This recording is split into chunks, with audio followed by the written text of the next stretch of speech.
subscribe. Hello and welcome to my official General Hospital channel. I hope everyone has a fantastic day. Please subscribe and give this video a thumbs up before we begin. Victor's will could be the next big mystery General Hospital requires, and who expected Cody to be the week's hero. It was another sluggish week on General Hospital, and it was frustrating on several occasions. We'd only had a few days without Michael, Joss, Carly, or Nina, and those days felt like a lot of rinse and repeat. We're still waiting for Gladys to go down, and Portia's fixation with Spencer is out of hand. Cody was one of the highlights of the week, despite the fact that he is still not completely honest. There is always a way where there is a will. The invitations to the reading of Victor's will were arguably the most thrilling item that happened this week. It's sure to be a memorable occasion, and maybe it will set up the next plot and mystery for Laura, the Cassadines, and Victor's opponents. We definitely need something new and exciting. It will be difficult to top the trip in Greenland at this point. Also, the show has to return to the story of Austin, Ava, and Nicholas' missing body. How can Austin and Ava go about their lives as if nothing is wrong while Mason has the goods on them? DNA does not lie, but the lab technicians at GH do. Curtis should have gone somewhere other than GH to get his DNA test done the moment Ms. Wu offered to rate it for him. It's hard to see why anyone would trust that lab with something like this considering their track record. In this day and age, you can also purchase a DNA home test kit on your own. I'm not sure why Ms. Wu is so invested in whether Trina is Curtis' child or not. Perhaps she wants Curtis to join the WSB in order for her to take over the Savoy. Whatever her motivation, her offer to Curtis now puts doubt on the test's outcome. We should probably assume that whoever is said to be the father isn't. Portia, get it together. Because of her fixation with keeping Spencer out of Trina's life, Portia is swiftly becoming the most unpleasant character on the show.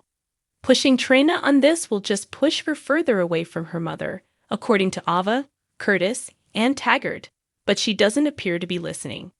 It's time for action, she says, and she's going to get Spencer out of Trina's life by making her see exactly who Spencer really is. I'm truly scared for Spencer and what she might do to him.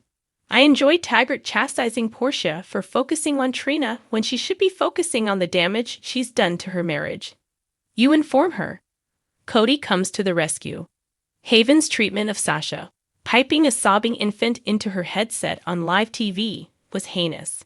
Cody came to her rescue, though she didn't realize it at first because he didn't take credit for it.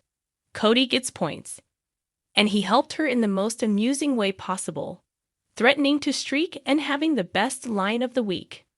By the way, it's huge, and the FCC is fine. Sasha eventually learned what Cody had done through Maxie and went to visit him. Cody had some sweet sequences with Obrecht and James before she did, in which they discussed James' phobia of horses as he went to camp. Cody may not be the best at flirting with the ladies, but he is quite popular with the kids, as well as Comet. I like how they've turned Cody around, but there's still the issue of his keeping Mac in the dark about the fact that he's his son. That appears to be Scotty wishing to sue the WSB for the loss of the Ice Princess necklace, which should have gone to Cody if he was Leopold's son. What Scott and Cody should be concentrating on is clearing his name and bringing Gladys down. Gladys is despised by everyone. Gladys has gotten herself into a lot of trouble, and even Ms. Wu is weary of her act. I couldn't tell if Ms. Wu was discreetly threatening Sasha with repercussions for Gladys' unpaid losses, or she was going to Sasha to pay Gladys' obligation. Gladys is in even more difficulty now that Sasha is attempting to terminate the guardianship, leaving her with Wu's other choice of spying on Sunny to repay her. What exactly is Wu up to? She's been all over the place with her deception this week, and Gladys should have known better than to provide Wu with dirt on Sunny. She might wind herself sleeping with the fish's cousin or not. Misery, love, and peace. Following Michael's abandonment of his vendetta against Sunny, I theorized in last week's column that Dex or Joss would consider turning Sunny in themselves. Instead of turning on Sunny, Joss requested that Dex be fired. Sunny should have laughed her arrogant as out of his office. After months of loathing on him, she now approaches him and plays the remember when you said you'd do anything for me, even if I Michael, on treated the you other like hand, garbage card, is still acting like a scorned child, despite the fact that he's renounced his vengeance against Sunny, largely because Willow urged him to. He informed Dante that he hopes Sunny keeps his word and prioritizes his family over Nina, which Donnie said was not a sensible position to put Sunny in. Michael's ceasefire with Sunny is essentially reliant on Sunny doing what Michael wants him to do. Someone's trust monies must be seized. Curtis and Jordan kissing, which I wondered if they'd resumed just last week, isn't going to improve Curtis' marital problems. However, I liked how Jordan became the voice of reason, forcing them to talk about their feelings like adults rather than running away and doing something they'd later regret. I anticipated the DNA test would put Portia and Curtis back together, but given Portia's recent behavior, I'm siding with Jordan. It was ended before the Holly, Robert, and Diane love triangle ever got started. Holly has left to assist Ethan after she and Robert concluded it would never work between them. I'm sure we haven't seen the last of Holly. But as I mentioned last week, we knew Emma Sams was leaving, so this triangle felt superfluous. The objective, it seemed, was to finally put an end to things between Robert and Holly after decades of them sitting on the toilet and not getting off the toilet. This now frees up Robert's time to pursue Diane. Christina's upcoming big story. Molly and TJ were heartbroken to learn that Molly may never be able to conceive owing to her severe case of endometriosis. This narrative was clearly laying the groundwork for Christina to be their surrogate from the start. However, with Christina being recast with Kate Mansi and Hallie Pullo's legal issues, resulting in a temporary, if not permanent, recasting of Molly, the plot feels doomed. The fact that the show is finally giving these sisters a major narrative, yet one or both of them are recasts, honestly, makes it difficult to care. Nicholas stuns Ava by arriving alive at Victor's will reading. General Hospital, GH.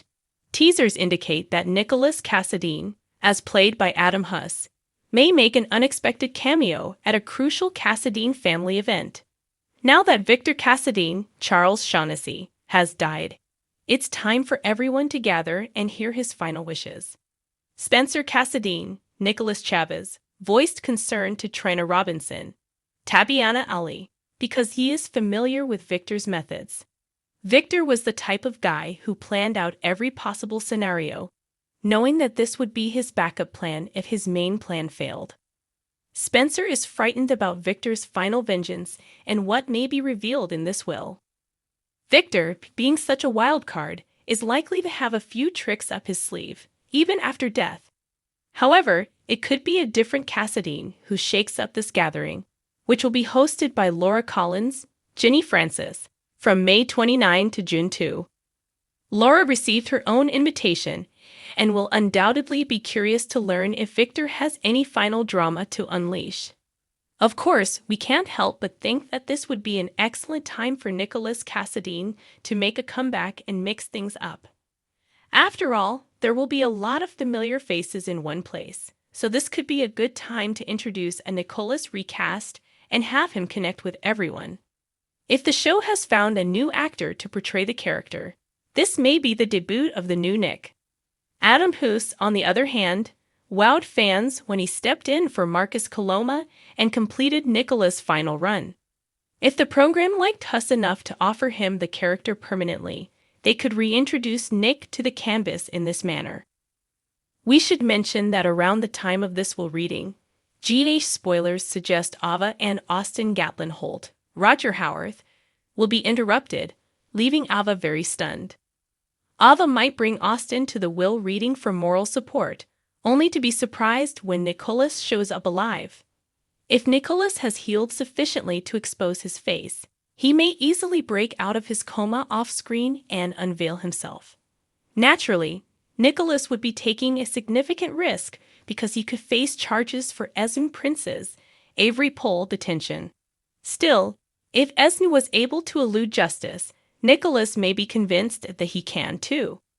This will reading appears to be a wild ride. but it may not be departed Victor who creates the most havoc. Will Nicholas crash the gathering and wreak his own mayhem? According to General Hospital spoilers, some major news will undoubtedly be revealed at the will reading, so stay tuned for more information on the next phase of the plot. If you enjoyed this video, please subscribe to my channel so you don't miss any future updates.